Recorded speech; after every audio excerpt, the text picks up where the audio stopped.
Hello viewers, স্বাস্থ্যবিধি মেনে চলুন, স্ট্রোক ঝুঁকি মুক্ত থাকুন। হ্যাঁ বন্ধুরা, আজকে আমরা স্ট্রোকের লক্ষণ এবং স্ট্রোকের প্রতিরোধের করণীয় সম্বন্ধে আলোচনা করব।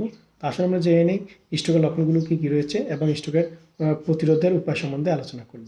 স্ট্রোক একটি অতি জরুরি স্বাস্থ্য সমস্যা। মস্তিষ্ক কোনো একটি অংশে রক্ত সরবরাহ বা বাধাপ্রাপ্ত হলে এবং রক্ত চলাচল বন্ধ হয়ে গেলে মস্তিষ্কের কোষে অক্সিজেনের মাত্রা কমে গিয়ে স্ট্রোক হতে পারে।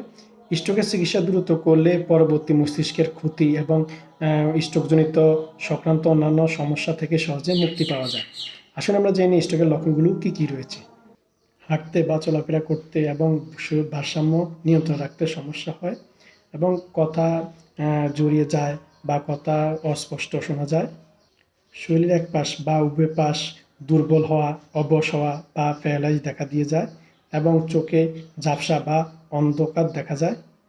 অস্বাভাবিক মাথা ব্যথার সাথে ঘাড় ব্যথা এবং মুখ ব্যথা এবং বমি ইত্যাদি সমস্যা দেখা দিয়ে থাকে। স্ট্রোক প্রতিরোধের উপায়। স্ট্রোক প্রতিরোধের বিভিন্ন উপায় রয়েছে, যেমন উচ্চ রক্তচাপ এবং কোলেস্টেরল নিয়ন্ত্রণে রাখুন, ডায়াবেটিস নিয়ন্ত্রণে রাখুন এবং দেহের অতিরিক্ত ওজন নিয়ন্ত্রণে রাখুন। নিয়মিত ব্যায়াম এবং শারীরিক পরিশ্রম করুন। মানসিক চাপমুক্ত থাকুন। ধূমপান ও তামাক দ্রব্য বর্জন করুন এবং নিয়মিত সুষম খাবার গ্রহণ করুন, বিশেষ করে ফলমূল, শাকসবজি এবং সামুদ্রিক মাছ গ্রহণ করুন।